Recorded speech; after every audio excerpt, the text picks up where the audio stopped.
우리는 지금까지 십계명을 살피기 전에 그 십계명의 어떤 의미와 배경과 또 십계명을 우리에게 주신 하나님의 그 의도와 목적이 무엇인가에 대해서 지금까지 세 번에 걸쳐서 살폈습니다. 오늘부터는 제1계명을 살피게 되었습니다. 사랑하는 여러분,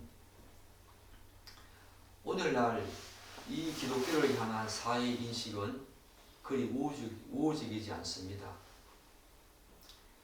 특히 많은 사람들은 기독교라고 하면 무슨 어떤 선입견을 가지고 있습니까?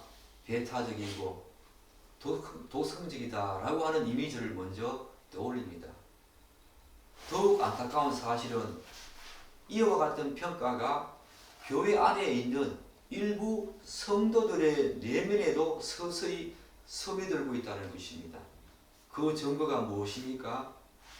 공개적으로 표현되지는 않더라도 이 복음의 유일성, 구원의 유일성을 조심스럽게 말해야 할 무엇처럼 여기는 정서가 점차 확산되고 있다는 현실 속에서 우리는 이 사실을 확인할 수 있지요. 여러분은 그렇지 않습니까?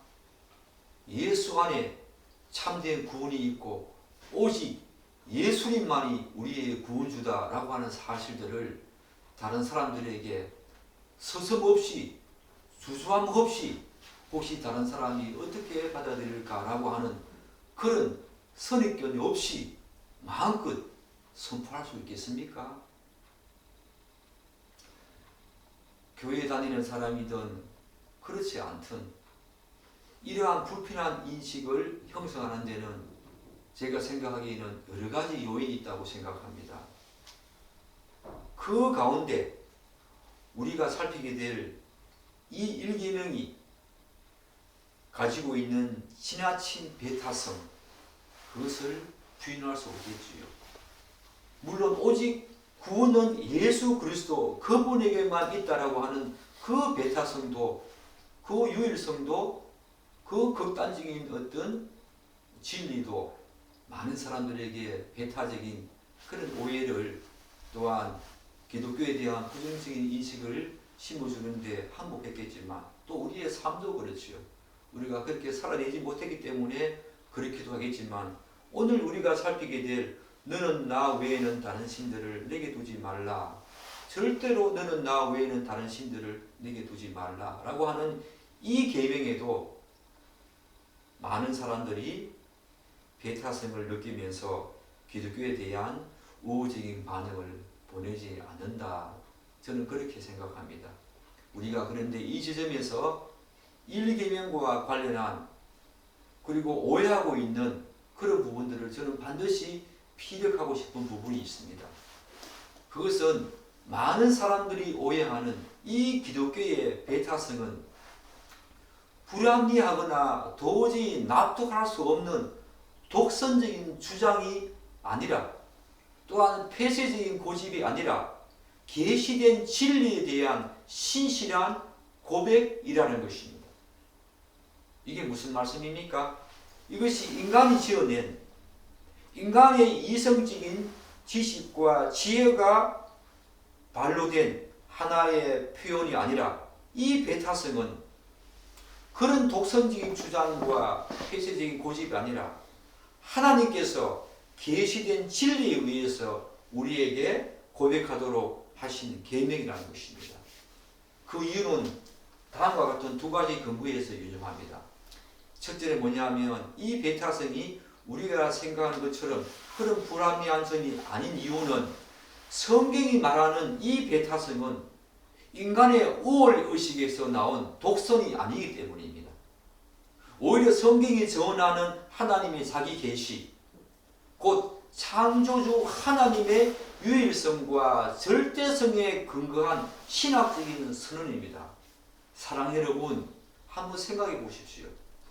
어느 종교가 나 외에는 다른 신들을 섬기지 말라, 내가 유일한 신이다 라고 그렇게 단언하는 종교가 어디에 있습니까?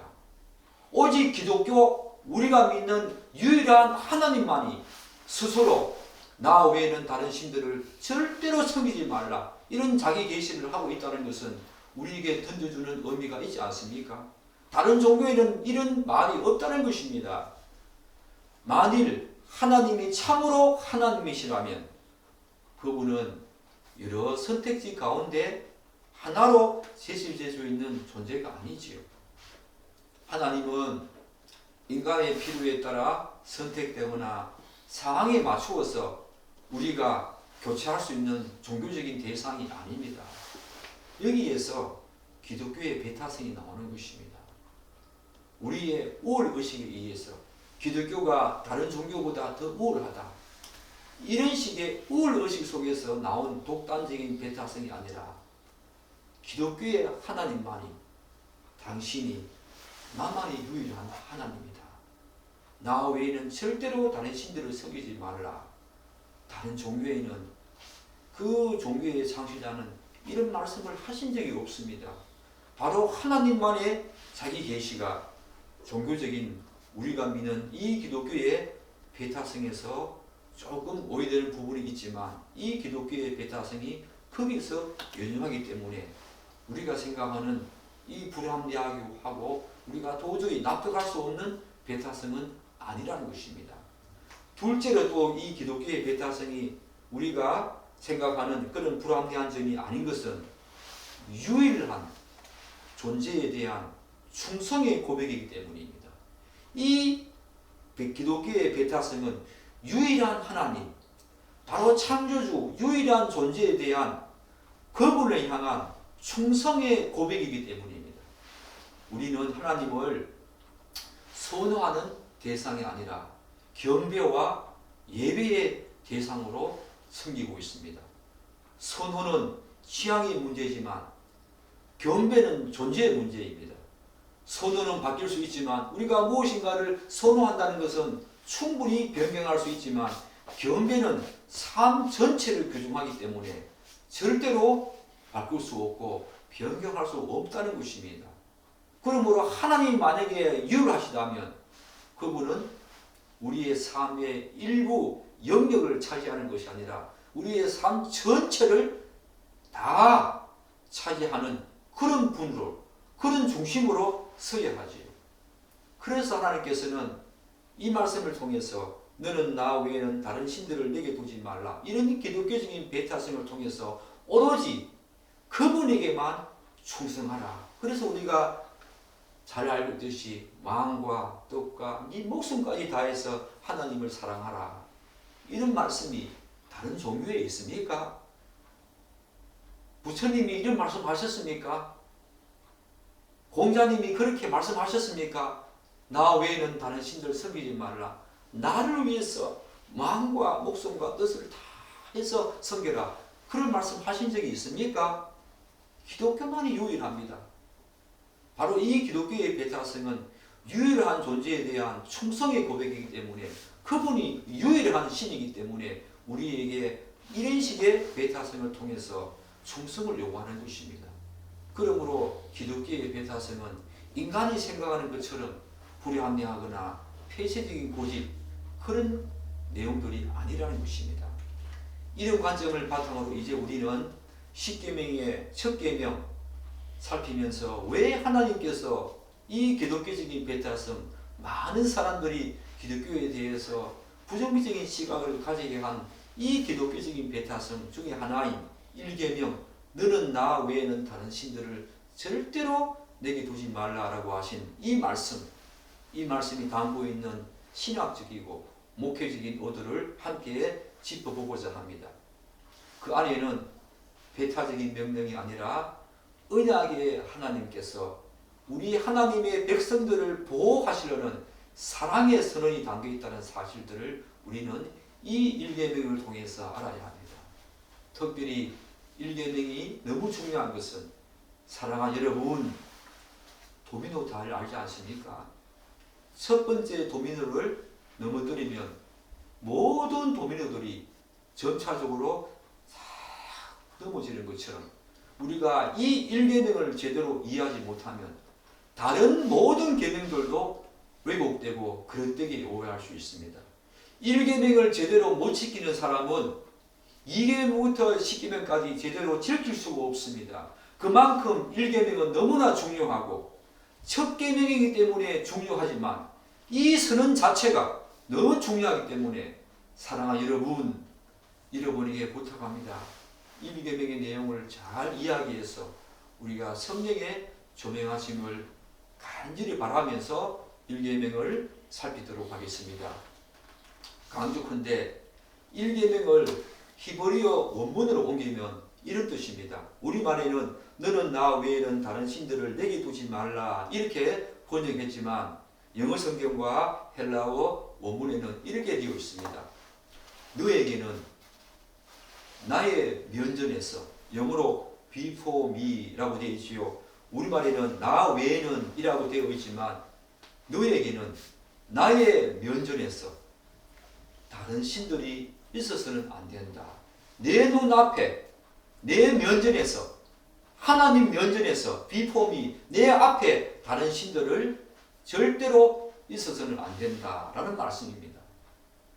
이런 단순히 다른 신들을 섬기지 말라라는 명령이 아니라 하나님과 병렬로 혹은 하나님을 대신해서 어떤 존재도 신적인 지위를 가질 수 없음을 단언하는 것입니다. 잘 이해해야 됩니다. 따라서 1계명을 우리가 제대로 이야기해서는 먼저 주목해야 될 단어가 있습니다. 두 가지 단어가 있는데 이 두 가지 단어에 대한 의미를 먼저 살피면서 1계명을 좀 더 구체적으로 살펴보도록 하겠습니다. 우리가 먼저 주목해야 될 단어는 바로 이것입니다. 바로 제가 방금 말씀드린 것처럼 너에게라고 하는 단어입니다. 아까 말씀드린 것처럼 이는 단지 내 옆에, 너에게라고 하니까 내 옆에라는 의미가 있다는 것으로 생각하는데 그런 의미가 아니라 내 하나님 앞에, 내 면전에서, 내 자리에 나와 나란히 라고 하는 뜻을 갖고 있습니다. 따라서 이 말은 하나님과 다른 우상의 공존 자체를 금지하는 것입니다. 하나님 앞에, 내 앞에 다른 신들을 절대로 있게 해서는 안 된다. 따라서 이 말이 담고 있는 더 핵심적인 지점은 바로 옆에 있다는 어떤 공간적인 의미가 아니라 관계적인 의미입니다. 너의 삶의 영역 안에서 너가 의지하고 복종하는 대상으로서 절대로 나 외에는 그런 관계성을 둘 수 있는 그런 신들을, 나와 병렬적인 존재로 삼을 수 있는 신들을 절대로 있게 해서는 안 된다. 그런 뜻입니다. 관계적인 의미가 더 있다는 것입니다. 그리고 여기서 사용된 이 부정어 내게 두지 말라, 이 말은 단회적인 의미가 아닙니다. 항구적이고 전면적인 금지입니다. 그래서 오늘도 그러해야 되지만, 과거에도 그러했지만 오늘도 그렇게 해야 되고 앞으로도 그렇게 해야 되고, 우리에게 어떤 상황이 일어난다고 하더라도 그런 사실들을, 그런 내용을 허용해서는 안 된다라고 하는 의미입니다. 또 한 가지 우리가 주목해야 할 단어가 있습니다. 1계명을 제대로 이해하기 위해서 그 단어는 뭐냐 하면 다른 신들이라고 할 때 여기서 말하는 다른이라는 의미입니다. 히브리어 성경을 헬라어로 번역한 이 70년역에서는 이 다른 신들이라고 할 때 다른을 헤테루스라고 번역했습니다. 헤테루스. 이 헤테루스라고 하는 의미는 특별히 요거부터 먼저 말씀드리겠습니다. 헬라어에는 다른, 우리말에는 다른 그러면 한 가지 말이 있지만 헬라어에는 다른을 의미하는 단어가 두 가지가 있습니다. 하나는 방금 제가 말씀드린 헤테루스라는 말이 있고 하나는 알로스라고 하는 단어입니다. 이와 같은 종류 안에서 또 하나를 가리키는 것. 알로스라는 말은 이런 뜻입니다. 알로스라는 말은 같은 종류 안에서 또 하나를 가리키는 말입니다. 같은 종류 안에서. 예컨대 예수님께서 요한복음 14장 16절에서 다음과 같이 말씀하신 거 여러분 아마 알고 계실 것입니다. 내가 아버지께 구하겠으니 그가 또 다른 보혜사를 너희에게 주사. 이때 또 다른이 바로 헬라어로 알로스입니다. 여기서 말하는 또 다른 보혜사는 예수님이 보혜사이신데 성령을 또 다른 보혜사로 보내신다고 말씀하고 있지요. 즉 본질적으로 다른 존재가 아니라 같은 사역과 동일한 성격을 지닌 또 다른 보혜사, 그런 뜻이지요. 그런데 본문에 사용된 이 단어는, 헤테로스는 질적으로 다른 범주에 속하는 대상을 가리킵니다. 그러므로 다른 신들을 내게 두지 말라, 이 말씀은 나와 똑같은 종류, 나와 병렬적으로 존재할 수 있는 그런 신들이 절대로 없으니까 다른이라 말은, 여기서 말하는 다른은 질적으로 다른 범주에 속하는 대상이죠. 바울이 갈라디아서 1장 6절에서 이와 같은 말씀을 하는 예가 좋은, 이 부분과 관련한 좋은 예가 됩니다. 바울이 어떤 말을 하는가 하면 너희가 다른 복음을 따름을 내가 이상히 여기노라. 갈라디아서에서 여기서 바울이 말하는 다른 복음이라고 말할 때 이 다른은 바로 헤테루스입니다. 즉 바울이 전한 복음과 절적으로 다른, 질적으로 다른 복음을 의미합니다. 그런데 오늘 우리가 읽은 너는 나 외에는 다른 신들이라고 말할 때 이때 다른은 알로스가 아닙니다. 바로 헤테루스, 질적으로 다른. 왜? 하나님과 병렬적으로, 존재론적으로 하나님과 동일한 그런 어떤 범주에 놓을 수 있는 신은 절대로 없기 때문입니다. 그러므로 이때 다른은 질적으로 다른 그런 신들, 나보다는 다르지만 그럼에도 불구하고 너희들이 섬기는 우상이 있다면 그것은 신이지요. 그때 다른, 나와는 다르지만, 나와는 전혀 다른 질적으로 다른 신이라 하더라도 그들을 내 앞에, 내 눈앞에 있게 해서는 안 된다. 그런 의미입니다.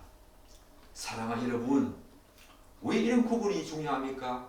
왜 제가 이런 어려운 헬라어를 가지고 여러분에게 이런 말씀을 드리고 있습니까? 제1계명은 하나님 외에 신을 하나 더 추가하지 말라라는 그런 단순한 수적인 금지가 아니기 때문입니다.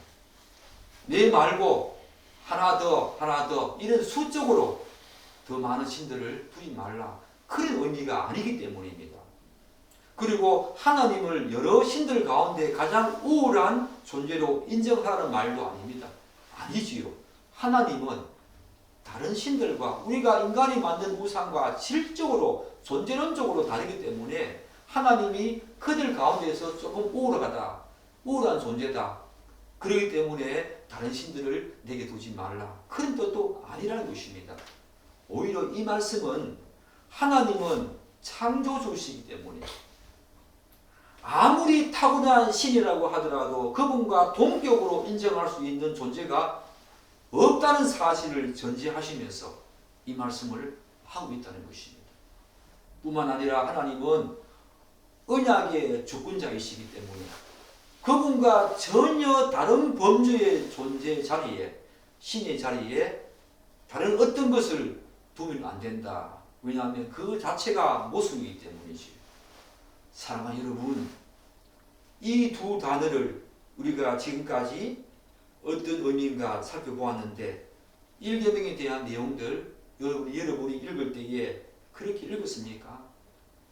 나 외에는 이라고 할 때 하나 더 추가해서 그런 뜻이 아니라 내 앞에, 하나님 눈 앞에, 하나님 면전에 절대로 또 다른 신이라고 할 때 이 다름이라는 말은 나와 같은 병렬적이고 존재론적으로 동일한 그런 어떤 본성을 지닌 신은 없으니 나보다 조금 더 우월하지 않는 신이라 하더라도 그런 신들을 두지 말라. 사랑하는 여러분, 다시 우리가 이스라엘 역사를 한번 돌아가 봅시다. 1계명은 이미 주어졌습니다. 가나안 땅에 들어간 이스라엘이 어떤 삶을 살았습니까? 가나안 정착 이후에 이스라엘이 섬겼던 바알과 아세라를 한번 생각해 보십시오. 바알이 어떤 신이었습니까? 표면적으로는 이스라엘은 역사적으로 여호와 하나님을 한 한 번도 버린 적이 없었습니다. 한 번도 버린 적이 없을 뿐만 아니라 오히려 여호와 신앙 위에서 바알과 아세라를 숭배했습니다. 그런 점에서 행위의 외형만 놓고 보면 우리가 앞에서 살펴본 알로스, 다른, 바로 행위의 외형만 놓고 보면 알로스, 곧 추가처럼 하나 더 추가한 것처럼 보일 수 있습니다. 그러나 표면적으로 그렇게 보일 수 있지만 좀 더 깊게 들어가면 전혀 다른 차원의 불신앙적인 모습이죠. 알로스가 아닙니다. 헤테로스죠. 헤테로스. 다른 질적인 신을 섬긴 것입니다. 알로스, 그들은 하나님을 최위에 두었습니다. 그런데 하나님으로만 충분하지 않으니까 다른, 질적으로 좀 다르지만 자기에게 도움이 되는 헤테로스, 다른 신들을 섬겼던 것입니다. 여러분 구분이 되십니까? 알로스는 하나님과 동격한, 정말 본성과 질적에서 동일한 다른을 의미합니다.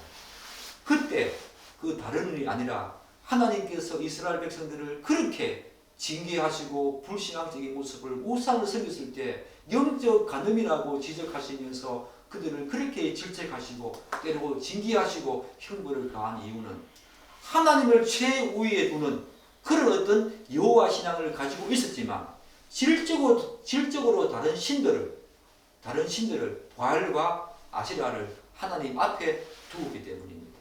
그들은 하나님을 절대로 버린 적이 없습니다. 하나님만이 유일한 신이라고 그들은 믿고 있었습니다. 그러나 실적으로 다른 신들을 함께 섬기면서 혼화주의로 빠졌기 때문이지요. 사랑하는 여러분, 겉으로 보면 제가 말씀드린 것처럼 단순한 추가처럼 보일 수 있습니다. 하나님 버린 적이 없으니까 바알과 아세라를 추구한 것처럼 보일 수 있죠. 그러면 질적으로 다른 신들을 섬기기 때문에 하나님을 나는 유일한 질적으로 유일한 하나님으로 창조주로 섬기기 때문에 다른 신들 한두의 신들 더 추가한들 뭐 그게 큰 의미가 있는가 그렇게 생각할 수 있지요.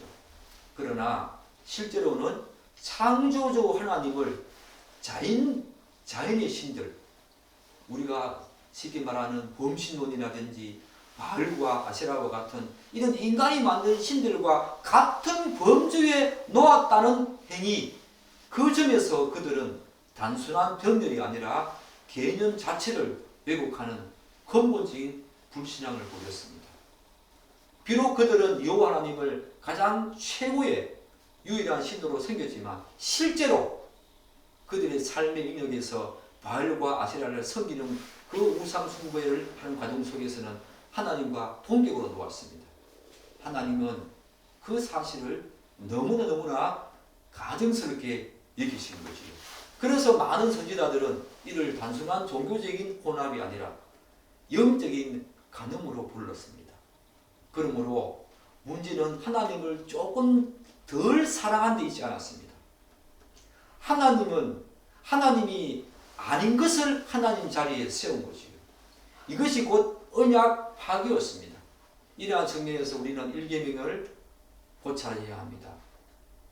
그렇다면 왜 하나님께서는 이제 본격적으로 너는 나 외에는 다른 신들을 내게 두지 말라 이렇게 말씀하셨을까? 왜 이렇게 말씀하셨을까요? 첫째로는 뭐냐면 오늘 이 말씀을 보면 왜 너는 나 외에는 다른 신들을 절대로 두지 말라. 첫째 이유는 모든 인간과 피조물의 참된 예배와 경외의 대상이 오직 여호와 하나님 한 분이기 때문입니다. 경배와 경외의 대상이 여호와 하나님 오직 그분 한 분이기 때문에 이 말씀을 하신 것입니다. 따라서 이 일계명은 어떤 의미입니까? 참된 예배와 경외의 대상이 누구인지를 분명히 선언하는 대헌장입니다. 일계명은 우리에게 참된 예배의 대상이 누구인가, 경외의 대상이 누구인가에 대해서 분명히 선언하는 대헌장입니다. 이계명은 앞으로 살펴보겠지만 이계명은 그러면 그 경배와 예배의 대상인 하나님을 어떤 방식으로 섬겨야 할 것인가에 대한 예배의 방식에 대한 내용으로 이루어지지요. 계속해서 우리가 살펴보겠지만 여하튼 성경은 일관되게 하나님이 하늘과 땅 그 가운데 모든 것을 지으신 창조주라고 분명히 증거하지 않습니까? 그러므로 그분만이 영광과 경배를 받으실 유일한 분이십니다. 하나님은 특정 민족의 수호신이거나 우주의 일부 영역을 다스리는 그런 제한적인 신적 존재가 아닙니다. 그러므로 이 일계명은 교회에 다니는 사람만 아니라 비록 하나님을 알지 못하고 아직까지 구원받지 못했지만 교회를 다니지 않는 사람들조차도 이 일계명은 분명히 범위가 있습니다. 창조주 하나님은 유일하십니다. 그분만이 유일하기 때문에 그분만이 경배의 대상이고 그분만이 경외의 대상입니다. 그 사실을 일계명이 우리에게 말해주고 있다는 것입니다. 사랑하는 여러분, 잘 알다시피 출애굽 이전에 이스라엘은 430년 동안 애굽 땅에서 살지 않았습니까? 그 오랜 세월 동안 그들은 애굽 땅에 살면서 어떤 신앙을 가졌겠습니까? 그들 안에는 아마 조금은 자기의 조상님들이 섬겼던 그 여호와 하나님에 대한 그런 신앙의 기억이 여전히 남아 있었을 것입니다. 그러나 그들의 영혼을 차지하고 있었던, 그들의 모든 삶의 영역을 차지하고 있었던 이 종교는 혼합주의였을 것입니다. 왜냐하면 그 이집트는 온갖 혼합주의 종교가 번성했습니다. 태양신을 비롯해서 이러한 혼합주의 배경 속에서 오랫동안 종살이하던 이스라엘은 이제 하나님을 단순히 많은 신들 중에 하나로 인식되었을 가능성이 크지요. 430년 동안 애굽 생활을 하면서. 이런 측면에서 우리는 하나님께서 왜 이스라엘 백성들에게 이런 말씀을 하셨는지, 그리고 특별히 제가 강조하고 싶은 부분이 있습니다. 왜 하나님께서는 이스라엘을 출애굽시킬 때에 애굽에 10가지 재앙을 내리셨는지 한번 곰곰이 생각해 보았습니다. 이 일계명과 깊은 관련이 있습니다. 왜냐하면 하나님은 굳이 10가지 재앙이 아니더라도 그 과정을 거치지 않더라도 충분히 그들을 애굽에서 구원하실 수 있는 전지전능하신 분이십니다. 그럼에도 불구하고 성경은 우리에게 전하지 않습니까? 10가지 재앙을 내렸다고. 물론 성경은 10가지 재앙을 통해서 애굽 사람들에게 나 하나님만이 유일한 하나님이다 라고 하는 사실을 애굽 사람들에게 알게 하기 위해서 그리했다라고 성경은 우리에게 적언합니다. 그러나 우리는 이 사건, 이 출애굽 사건의 더 중요한 목적은 애굽 사람들뿐만 아니라 오히려 이스라엘 백성들에게 더 큰 초점이 있다는 사실들을 알아야 합니다. 왜냐하면 사랑하는 여러분, 하나님은 10가지 재앙과 관련하여 이스라엘 백성들에게 이렇게 말씀하십니다. 출애굽기 6장 7절에 너희는 내가 애굽 사람의 무거운 짐 밑에서 너희를 빼낸 너희 하나님 여호와인 줄 알지라.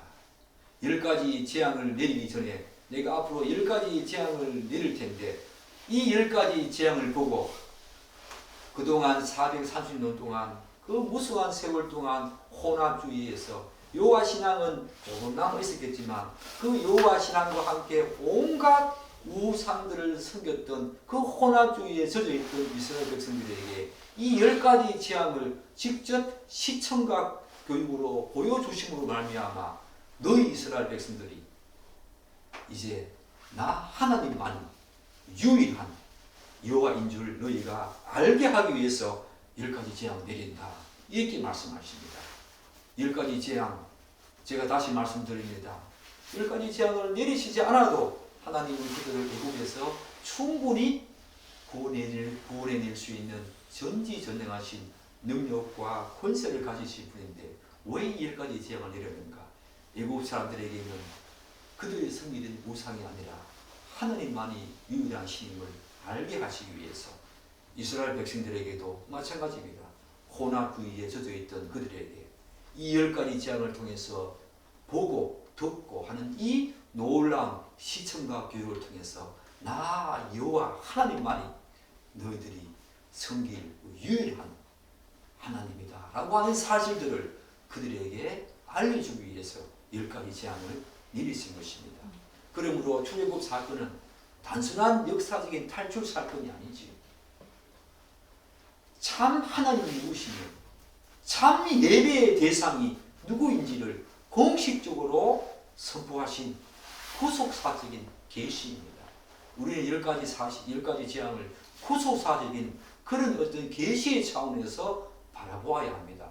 하나님은 여러 신들 가운데 최고이심을 증명하신 것이 아니라 예초에 비교 대상이 될 수 없는 유일한 창조주이시기 때문에 오늘 1계명을 말하는 것입니다. 사랑하는 여러분, 여러분도 그렇게 생각합니까? 하나님은 여러 신들 중에서 최고이다. 다른 종교를 믿는 사람들은 그렇게 생각하겠죠. 하나님도 내가 믿는 부처님, 내가 믿는 공자님, 내가 믿는 무수한 많은 교주들 중 그들이 신들로 우상 숭배하는 그런 신들 중에 하나다. 하나님은 1계명을 통해서 그렇게 말씀하지 않습니다.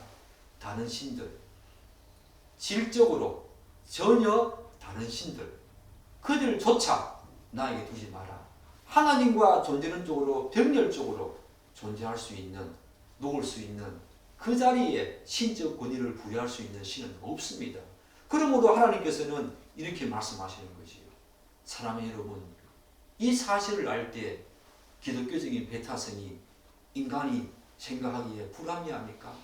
그분이 유일한 창조주이신데 그분과 비교할 수 있는 대상이 없는데 우리가 기독교적인 배타성을 이야기할 때에 참 불합리하다, 참 잘못됐다, 왜 기독교는 왜 그렇게 말하는가 라고 하는 그런 많은 사람들의 비난의 어떤 시선들을 우리가 들을 때에 과연 이 말씀이 전가하는 것들과 맞습니까? 사랑하는 여러분, 그림도 불구하고 다시 한번 강조합니다. 이스라엘은 광야와 가나안 땅에서 반복적으로 이방신들을 따랐습니다. 금송아지 사건 알고 있지 않습니까? 또한 바알과 아세라를 섬겼으며 눈에 보이는 풍요와 권세를 약속하는 온갖 신적 상징들 앞에 그들은 무릎을 꿇었습니다. 하나님을 섬겼지만 질적으로 다른 신들을 그들은 두었고 오히려 섬길 때는 질적으로 전혀 다른 신들이지만 그들이 이런 아세라와 바알신을 섬길 때는 오히려 하나님과 동격으로 섬기기 때문에 그들은 정말 영적인 간음을 한 것이죠. 이 지점에서 우리는 인간의 본성을 다시 한번 보게 됩니다. 인간은 예배를 중단하는 존재가 아닙니다. 예배의 대상을 바꾸는 존재이지요. 사랑하는 여러분, 여러분에게 이런 말씀 드리면 이해할 수 있겠습니까? 여러분들은 교회에 다니기 전에 하나님을 믿기 전에 누구를 예배의 대상으로 삼았습니까?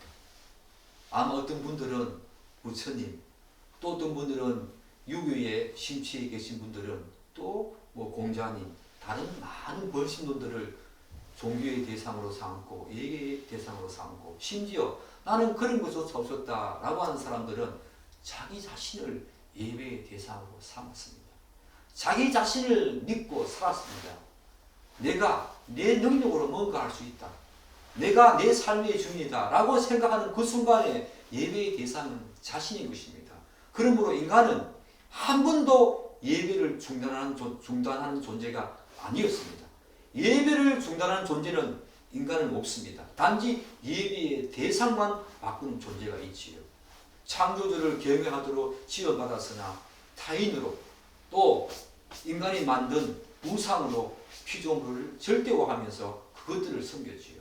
그래서 제1계명은 바로 이 왜곡을 정면으로 우리에게 겨냥해 줍니다. 너는 나 외에는 다른 신들을 절대 두지 말라라는 이 말은 단순한 종교적인 규제가 아닙니다. 다른 종교를 두지 말라 그런 것 정도가 아니라 존재의 질서를 회복하라는 요청입니다. 왜요? 온 우주 만물을 창조하시고 지금도 섭리하시고 다스리시고 역사하시는 분이 누굽니까? 창조주 하나님 유일한 그분이 아닙니까? 그러므로 너는 나 외에는 다른 신들을 내게 두지 말라. 이 말은 인간의 타락으로 말미암아 벌어진 이런 우상 숭배, 이것을 다시 회복하시고자 하는 하나님의 창조 질서의 회복인 것입니다. 다시 창조 질서를, 바로 타락이 전에는 그들이 아담과 하와는 다른 신들을 섬기지 않았습니다. 그러나 타락한 이후에 인간에게는 종교심이 있기 때문에 그 종교심의 발로로 하나님이 아니라 다른 신들을 찾기 시작했지요. 그렇기 때문에 하나님은 제1계명을 통해서 우리를 재창조하시면서 이렇게 말씀하십니다. 내가 이 1계명을 통해서 창조 질서를 회복하고자 한다. 창조 질서를 회복하고자 한다. 오늘 우리 역시 동일한 질문 앞에 서야 합니다. 우리는 하나님을 예배한다고 말하지만 혹시 실제로 여러분이 무엇을 두려워하고 있는지, 무엇을 예배하고 있는지, 무엇을 의지하고 있는지, 무엇을 궁극적인 가치로 가지고 살고 있는지 자문해 보십시오. 출애굽의 하나님은 지금도 당신의 백성에게 여전히 묻고 계십니다. 나는 너를 종되었던 집에서 인도하여 낸 내 하나님 여호와다. 그 고백 위에서 1계명이 선다. 우리 지난주에 살피지 않았습니까? 왜 1계명을 말하는가? 바로 이 2계명이 근거가 되는 겁니다. 근거가 되는 것입니다. 예배는 선택의 문제가 아닙니다. 정체성의 문제입니다. 하나님의 백성이 마땅히 드려야 될 경배와 예배의 대상은 하나님이시다. 다른 어떤 신들은 하나님과 비교할 수도 없다. 그게 질적으로 다르더라도 하나님 면전 앞에 그들을 두어서는 안 된다. 이것은 타락하기 전 인간의 모든 모습들을 회복하고 하나님의 창조 질서를 회복하고자 하는 바로 위대한 선언인 것입니다. 그러므로 구속받은 자는 오직 구속하신 분만을 예배해야 되지요. 사랑하는 여러분, 그리고 하나님께서 왜 너는 나 외에는 다른 신들을 내게 두지 말라라고 하십니까? 두 번째 이유는 바로 이런 이유 때문입니다. 여호와 하나님만이 스스로 계시는 유일하신 하나님이시기 때문에. 따라서 이는 단순히 배타적인 종교 취향을 요구하는 명령이 아닙니다. 하나님은 여러 신들 가운데 가장 먼저 선택받아야 될 존재가 아니라 예초의 비교 대상이 될 수 없는 유일한 참 하나님이시기 때문에 이 말씀을 하고 있는 것입니다. 따라서 1계명은 단순히 신의 숫자를 줄이라는 요구가 아닙니다. 하나님은 존재론적으로 유일하시며 어떤 피조물과도 같은 범주의 신적 권위 위에 위치에 놓을 수 없는 분이기 때문에 절대적으로 너는 나 외에 다른 신들을 네 앞에 두지 말라 이렇게 말씀하시는 것입니다. 이 명령은 하나님과 경쟁할 또 다른 하나의 신을 추구하지 말라 그런 수준이 아니지. 그런 수준의 신은 없습니다. 그것은 창조주와 피조물이라는 전혀 다른 차원을 혼동하지 말라는 것입니다. 따라서 제1계명은 존재론적으로 유일하신 그 하나님 위에 세워진 언약적인 요구로서 하나님만 섬기고 그분에게만 충성하라는 배타적인 요구입니다. 제가 방금 말씀드린 이 두 번째, 하나님만이 스스로 계시는 유일하신 참 하나님이시기 때문에 우리가 1계명을 지켜야 한다라고 하는 이 의미와 관련된 굉장히 중요한 이유는 유일하신 하나님이기 때문에 그분에게만 충성하라 라는 의미가 거기에 담겨 있다는 것입니다. 유일하신 하나님이시기 때문에 그분이 충성받아야 될 대상은 우리이죠. 우리가 충성해야 될 대상은 바로 유일하신 하나님이기 때문에 1계명을 이렇게 말씀하고 있는 겁니다. 세 번째, 또 왜 하나님께서 너는 나 외에 다른 신들을 내게 두지 말라 하셨는가 하면, 하나님은 다른 신들과 병존하시는 분이 아니시기 때문에 인간은 하나님과 함께 다른 신을 두는 혼합주의, 이 혼합주의를 단호하게 거부하라고 하는 것입니다. 이스라엘 백성들이 430년 동안 종살이하면서 온갖 종교적인 혼합주의에 빠져있듯이 오늘날도 그렇지 않습니까? 온갖 혼합주의가 혼란스럽게 우리를 당혹스럽게 하고 있을 정도로 우리가 생각하지 못한 종교적인 혼합주의가 오늘 이 시대를 점령하고 있습니다. 여호와 신앙에 무엇인가를 보태는 순간에, 유일하신 여호와 신앙에 무엇인가를 보태는 순간에 그것은 더 이상 온전한 하나님 그분만을 신앙하는 것이 아니라 왜곡된 우상 숭배가 되는 것입니다. 그 순간 벌써 우상 숭배가 되는 것입니다. 여호와도 섬기고 동시에 다른 신들도 함께 대안이 되어서 그 신들과 하나님을 함께 섬기는 것은 굉장한 영적 간염인 혼합주의인데, 그것을 단호히 거부하는 것이 바로 너는 나 외에는 다른 신들을 내게 두지 말라 하신 이유입니다. 혼합주의를 단호하게 배격하고 있다는 것입니다. 우리가 잘 알듯이 구약이 우리에게 정언하듯이 이스라엘 역사에는 우상 숭배와 반역의 반복이었습니다. 그러나 제가 말씀드린 것처럼 그들은 여호와의 이름을 완전히 부정한 적은 한 번도 없었습니다. 문제는 여호와만으로 충분하지 않다라는 암묵적인 판단이 있었기 때문에 그들은 아세라와 바알신을 갖고 왔습니다. 바알신은 풍요의 신입니다. 아세라는 다산의 신입니다. 그들이 기후의 어려움으로 말미암아 농사가 실패하고 흉작이 되어지고 할 때에 눈에 보이는 하나님, 눈에 보이지 않는 하나님을 찾은 것이 아니라 눈에 보이는 우상, 바알을 찾은 이유가 바로 거기에 있습니다. 그들은 하나님을 버리지 않았습니다. 하나님도 섬기면서, 그렇지만 지금 현재적인 문제 앞에서는 바로 바알이 눈이 들어온 것입니다.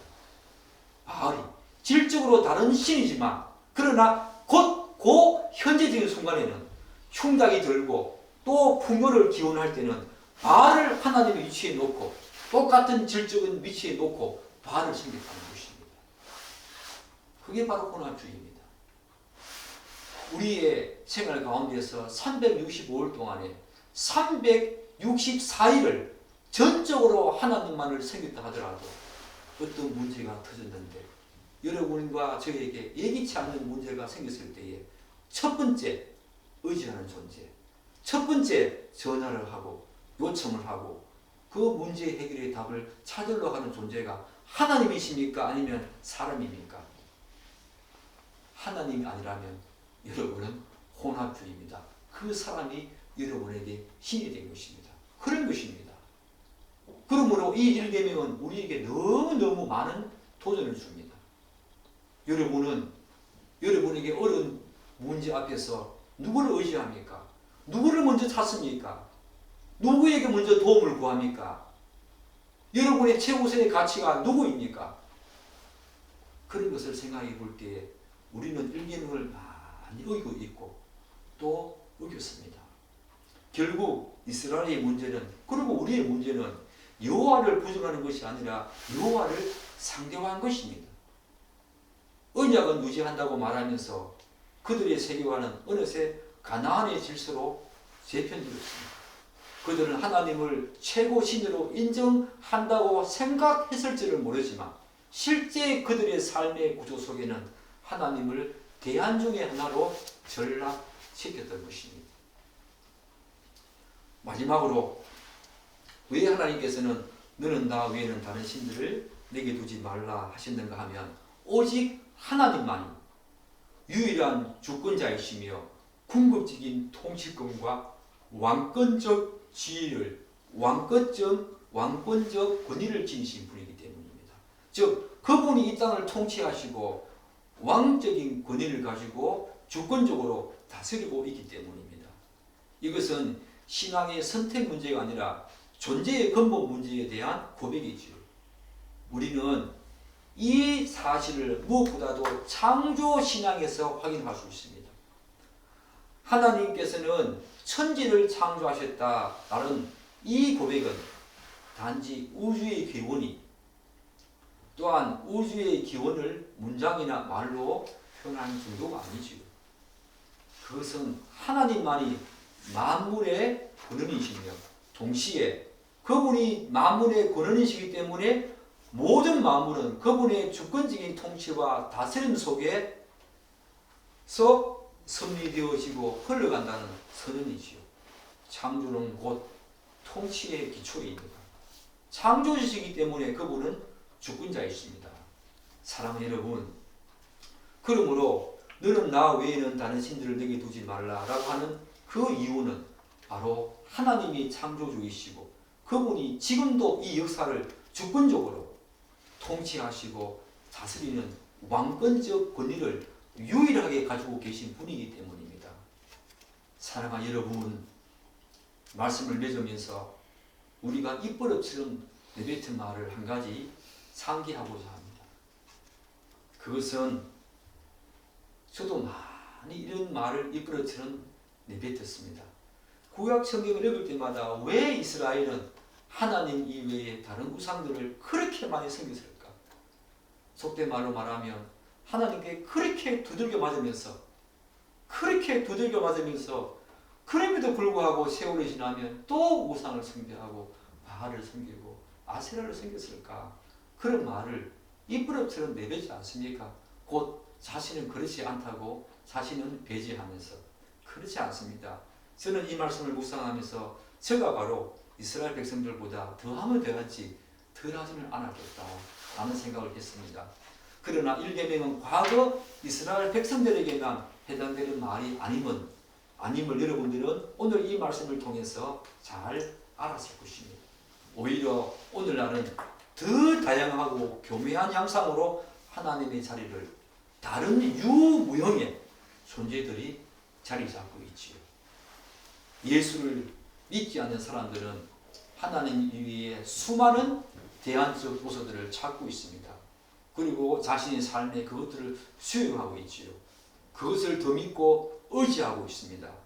이방 신은 말할 것도 없고 그들은 과학과 철학과 사상과 또 친구와 부모님과 점집 가기도 하고 때로는 자녀와 돈과 명예와 권력, 지위 이런 유무형적인 것들을 하나님과 동료로 두면서 섬기고 있습니다. 이런 교회 다니는 사람들도 예외가 아니지요. 왜냐하면 여전히 하나님을 부정하지 않으면서도 하나님 자리에 온갖 성공과 안정과 인연과 자아를 하나님 자리에 올려놓기 때문입니다. 물론 자신은 이런 기능성을 크게 개의치 않고 또 의식하지 못할 수도 있지요. 사랑하는 여러분, 다시 묻습니다. 여러분은 하나님 앞에, 하나님 면전에 어떤 문제와 어려운 곤란과 역경이 닥쳤을 때에 그분을 찾습니까? 부모님을 찾습니까? 그분을 먼저 찾습니까? 부모님을 먼저 찾습니까? 아니면 친구와 동료와 선생님을 먼저 찾습니까? 아니면 여러분이 섬기고 있는 다른 우상을 먼저, 아니면 자녀를 먼저 찾습니까? 아니면 돈으로 문제를 해결하려고 합니까? 그럴 때에 여러분들은 일계명을 어긴 것입니다. 그런 것들이 유무형의 또 다른 신들이지요. 우리가 섬기고 사랑하고 관심을 두고 있는 것이, 의지하는 것이 우리에게 신입니다. 자녀가 신이 될 수 있고 부모가 신이 될 수 있고 맘모스라고 하는 돈이 될 수 있고 어떤 사람은 권력과 명예와 지위가 신입니다. 자문해 보십시오. 나는 과연 일계명을 제대로 지키고 살고 있는가? 정말 하나님만이 내 경배와 예배의 대상으로, 정말 하나님이 창조주이시고 주권자이시고 이 온 우주 만물을 다스리는 유일하신 분이기 때문에 그분에게만 충성하고 있는가? 그분만 의지하고 있는가? 만약에 그렇지 않다면, 다른 무언가를 하나님 앞에 두고 있다면 그것은 일계명을 어긴 것이지요. 사랑하는 여러분, 다시 한 번 더 이 말씀을 곰곰이 생각하면서 오로지 하나님께만 충성하고 오로지 예배의 대상과 경배의 대상은 하나님, 유일하신 하나님이신 말을 알고 우리 일계명을 철저히 지키면서 자신의 삶을 돌아보는 그런 귀한 시간 되기를 축복하고, 일계명을 철저히 지키면서 하나님을 영광 올려드리는 그런 귀한 믿음의 삶을 앞으로 살아내기를 간절히 기대하고 축복합니다. 아멘. 기도하겠습니다.